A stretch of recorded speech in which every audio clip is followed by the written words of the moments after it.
सिंधु दरिया के MS बचा बंद ते मौजूद आहियूं, जिते गुज़िरियल केतिरनि ॾींहंनि खां वठी हिते पंहिंजो बहासर ज़मीनदार कट आयो आहे। उन ते हितां जे ॻोठाणनि वॾा एहतिजाज कया, हितां जे ॻोठाणनि बुख हड़तालूं कयूं आहिनि।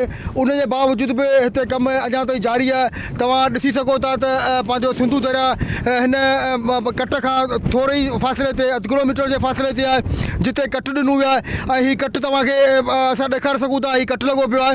हिन कट लॻण खां पोइ हितां जे माण्हुनि में वधीक ख़ौफ़ पैदा थी वियो आहे। उन हवाले सां हितां जा ॻोठाणा बि गॾु थिया आहिनि, वरी बि गॾु थिया आहिनि, ऐं हितां जा शहर जे दड़े शहर जा कुझु नौजवान बि आया आहिनि। अचो त उन्हनि खां पुछूं था त उन्हनि जो उन हवाले सां छा चवणु आहे। 2010 जी ॿोॾि थी ऐं असांजो हींअर 3 ज़िला ॿुॾंदा, हिकिड़ो सुजावल ऐं टंडो मोहम्मद खान ऐं बदीन। ऐं हितां जो जेको बहासर शख़्सियत आहे उहो सिंध गवर्नमेंट हिन सां मिलियल आहे। हिते ॾिसो त ट्रांसफार्मर लॻा पिया आहिनि ऐं हिते ग़रीबनि जे ॻोठ में बिजली बि कोन्हे। हीअ माना सिंध गवर्नमेंट जी हिकिड़ी पॉलिसी आहे। हीअ माना तमामु गैर क़ानूनी ॿेले जूं ज़मीनूं कब्ज़ा करे ऐं दादागिरी ऐं गुंडागर्दी करे ऐं ग़रीबनि माण्हुनि खे पिनायो वञे थो। ऐं हितां जे वतन कार्ड माण्हू जेके ग़रीब मिसकिन वञो उते दर दर वॾे अञा ठोकर खाइनि था। महिरबानी करे असीं वज़ीर आला मुराद अली शाह खां बि इहो अर्ज़ु करियूं था, आबशाही वज़ीर खां बि इहो मुतालबो करियूं था, महिरबानी करे हीअ गैर क़ानूनी कट बंदि कयो वञे। 2010 में हिनखे कटणी जेको डिस्ट्रिक्ट सजावल ऐं डिस्ट्रिक्ट बदीन खे हथ सां ॿोड़ियो वियो, जंहिंजे कारण वॾी तबाही थी, माण्हुनि जूं ज़मीनूं तबाह थी वियूं। अॼु ॾींहं ताईं उहे माण्हू जेके फाका कशी वारी ज़िंदगी गुज़ारे रहिया आहिनि। अॼु वरी हिते जो बहासर जेको ज़मीनदार आहे उन जेको सो ही बंदि खे कटणु आयो आहे, जंहिंजे करे असांखे ख़दशो आहे त हीअ हथरादो जेको ॿिन्ही ज़िलनि खे वरी तबाह करण जी साज़िश आहे। हिते ॾिसो हिकिड़े पासे ज़मीनूं सुकियूं पियूं आहिनि, ॿिए पासे जेको सो हिन बहासर ज़मीनदार जी ज़मीनूं सभु आबाद आहिनि। पाणी सभु इहो पियो खणे ऐं सुभाणे को बि नुक़सानु थी सघे थो। तंहिंजे करे असीं गवर्नमेंट खां मुतालबो था करियूं त महिरबानी करे जेको सो कट लॻल आहे इहो बंदि करायो वञे। ॿी सूरत में एहतिजाज जो दाइरो वधायो वेंदो। हितां घारो पियो जो जंहिं वॾी तबाही माना आंदी उहो सभिनी खे ख़बर आहे। हिते जा चूंडियल नुमाइंदा अलाए छो हिन बहासर माण्हू सां कोन था ॻाल्हाइनि, जंहिं हिते जे आवाम खे एॾो सारो माना ज़लील पियो करे। इन जे करे असां चीफ जस्टिस साहिब खे गुज़ारिश था करूं त हिते सरकारी मशीनरी सॼी जो कमु पई करे, हिते ट्रांसफार्म लॻा पिया आहिनि, हिते मशीनरी सॼी सरकारी कमु पई करे। असां वटि बिजली कोन्हे, हिते ॿेलनि में बिजली मौजूदु आहे। असांजे ॻोठनि खे बिजली मुहैया कोन थी कई वञे, हिते जे इर्द गिर्द माण्हुनि खे बिजली मुहैया कोन थी कई वञे।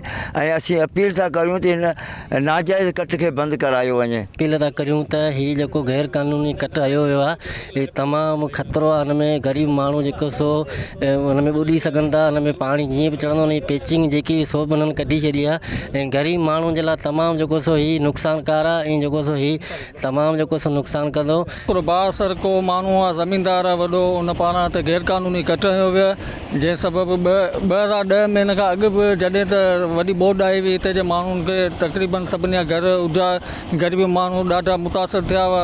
ऐं हींअर उहो हथरादो ते बहासर ज़मीनदार पारां ते हथरादो कट हणी हिते केतिरनि ई शहरनि खे ॿुॾण जो कट थियो आहे। जॾहिं त पाणी दरिया जो हींअर ही तव्हां ॾिसी था सघो त हीअ गैर क़ानूनी कटणी ज़मीनदार पंहिंजे आबादकारियूं जेके आहिनि, जेके ज़मीनूं आहिनि उन्हनि खे आबाद करण लाइ हीअ गैर क़ानूनी कटणी हिते जे मक़ामी माण्हुनि खे मुतासिर करे रहियो आहे। हिते जो जेको सो ज़मीनदार आहे उन हिन ॻोठाणनि खे तबाह करण जे करे ही हिन लूप बंदि जेका आहे इनखे कटाए करे इनखे घारो हयो वियो आहे। ऐं हिन जी पेचिंग जेका बदल हुई सा पथरनि जी ही, ऐं इनखे कटे करे जेको सो ॻोठाणनि खे तबाह करण जे दौरान हिनखे पंहिंजूं ज़मीनूं आबाद पियो करे। इन जे करे असां आला वस वारनि खे गुज़ारिश था करियूं त हीउ जेको आहे त हिन ते ख़ासि तौर ते करे हिनखे बिल्कुलु एक्शन खयो वञे। 2010 वारी ॿोॾि में असांखे कोटालमे खां उन हथरादो कट हणाए असांखे ॿोड़ियो वियो। वरी बि हीउ बहासर हिकिड़ो ज़मीनदार आहे, उन मोरी ठाराई आहे, उन में असांजो तमामु शदीद नुक़सानु थींदो। 2010 वारी ॿोॾि में जेको असांजो नुक़सानु थियो उन में असांजा घर लुड़ी विया, माल मरी विया, ज़मीनूं ग़ैराबाद अञा ताईं आहिनि। असीं बनियूं विकिणूं, असांखे केरु बनी वठण लाइ तयारु कोन्हे को, तबाह थी विया आहियूं असीं।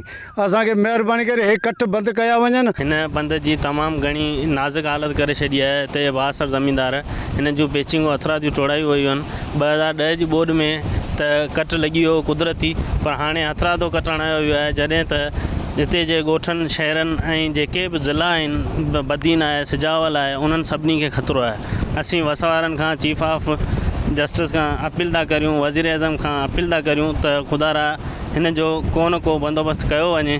तव्हां हितां जे ॻोठाणनि ऐं सचाई सथ जे नौजवाननि जूं ॻाल्हियूं ॿुधियूं। हिननि जो चवणु आहे त हिन कट जे करे असांजा ॻोठ असांजा शहर ॿुॾण जो वॾो ख़तरो आहे। जेकॾहिं हुकूमत हिन तरफ़ ध्यानु न ॾिनो त 2010 जी ॿोॾि खां बि वधीक असांजा नुक़सान थींदा। कैमरामैन समीउल्लाह मेमन सां गॾु हबीबुल्लाह मेमन, टाइम न्यूज़ दड़ो।